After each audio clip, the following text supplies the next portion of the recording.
welcome to my channel and welcome if you're new here. My name is Jen. I'm a certified weight loss and nutrition coach. And today we're going to talk about the 7 worst healthy foods. Yes, healthy foods according to dietitians. So if you're excited for today's video, give it a big, huge thumbs up. And if you're new or you haven't yet subscribed to my channel, I'd love to have you here. Hit the subscribe button and don't forget to ring the bell next to it so you never miss a single video. I do upload every Tuesday and Thursday. We talk about nutrition. We debunk nutrition myths. I share lots of great valuable information, so make sure you're subscribed. Of course, I'd love to have you. Check out the description box down below for nutrition coaching, where I do offer personalized to you macros and calories so you know where you should fall every day to reach your goals. I also offer one-on-one nutrition coaching if you want a little bit more one-on-one support. Links, discounts to all my favorite things are also down in that description box. So let's jump into 7 healthy foods that aren't so healthy.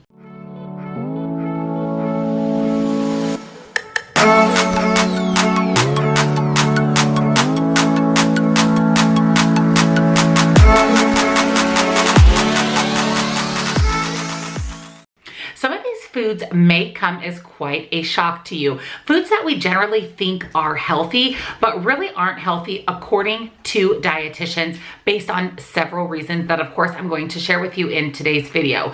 Just remember that no food is bad or good. Everything in moderation. We never want to eliminate or restrict. We just want to make the best, healthiest choices at least 80% of the time and save the other 20% for foods that you love. If you love donuts or pizza, or you like going out for a beer with your buddies on the weekend, that's what that extra 20% is for. We just want to focus on real good healthy foods 80% of the time. So let's jump into these 7 unhealthy healthy foods, starting with number 1, which is a sushi roll. Did you know that 1 sushi roll equals about 3 slices of bread? We're specifically talking today about the California roll. People automatically think sushi is healthy, but we have to remember that the origination of sushi comes from Japan, and when Japanese individuals consume sushi, it's generally considered their big meal of the day, and it's consumed after a very light starter meal, something like a broth-based soup.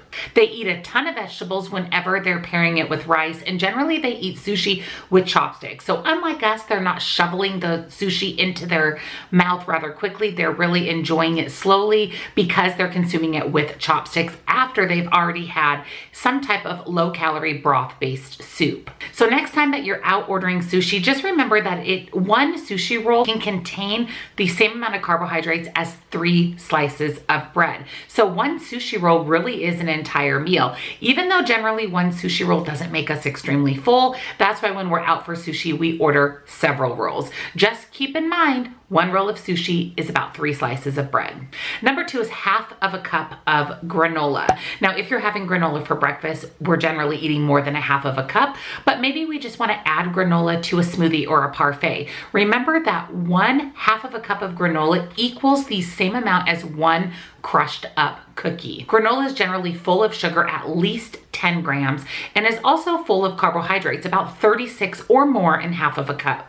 It's generally high in fat, at least 5.5 to 6 grams of fat per serving. And really, half of a cup of granola is about 200 calories. Although granola is delicious, just remember in moderation, and keep in mind that 1/2 of a cup of traditional granola contains about 200 calories. Number 3 is pasta, and 1 bowl of pasta equals a bowl of paste. You heard me correctly, paste. Most people do not eat pasta all by itself. It's bland, it's mushy, and it really has the taste and texture of paste. What we do to zhuzh up our pasta is add a lot of our favorite sauces, whether that be a red marinara sauce, pesto, Alfredo. This is where pasta can lean towards the unhealthy side.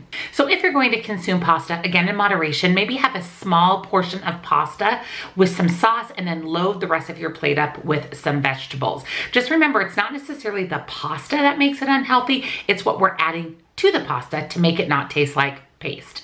Number 4 are bagels. Now, we're not talking the little bagels, we're talking the standard American bagel, the big bagels. 1 bagel equals about 3.5 slices of bread. So when you're eating that toasted bagel from Starbucks, you're really eating about 3.5 pieces of toast. You also don't want to start off your day with only carbohydrates. So when we start off our day with carbs or bagels, that sets us up for having a day that we want carbs. And we generally will consume more carbs over the course of the day. You're better starting your day off with a balanced breakfast and at least 20 grams of protein. So you don't have to not have the bagel, just make sure that maybe you're eating half of the bagel and pairing that with some healthy protein like some lean meat, some eggs, and better yet, bulk that up with some vegetables and you have a more well-rounded breakfast, which sets you up for a little bit more successful day and not a day where you just crave carbs all day. Number 5 are pancakes. Honestly, one of my favorite breakfast things. One pancake equals about the same nutrient profile as a fried donut. Just remember, when you're consuming a pancake slathered in butter and syrup, you could also be consuming a donut for the same nutrition profile. Pancakes are very high in carbohydrates, of course. They're very high in sugar with all that syrup, and they can be extremely high in fat because of all the butter. So have your pancakes, just have them in moderation and make sure that you're mindful of your portion. Now, number 6 came as a huge surprise for me, and that is quinoa. Quinoa is basically rice with a little extra protein. People think when they eat quinoa that they can eat endless amounts of quinoa. Generally, when we're choosing rice, we're choosing a portion of rice, but because in our mind we think quinoa is healthier than rice, we feel like we can have a big serving or a big bowl of quinoa. But in reality, that is quite a punch of calories. It's a lot of calories with a very little hit of protein. This is similar to avocado. When we mash up an avocado and put it on avocado toast, we generally consume more avocado than if we just added a couple of slices to our meal. You can still have quinoa because it does have a lot of great nutrition benefits. Just be extra mindful of your portions because quinoa generally has the same or more calories than traditional rice. And number 7 was a little sad to me and to all my beer connoisseurs out there, because number 7 on this list is beer. When you're consuming a beer, it's basically like consuming the bun of a hamburger. So a lot of times when we're out with friends or we're indulging on the weekend, we're having that big burger, fries, and a beer. That's pretty standard for a lot of Americans.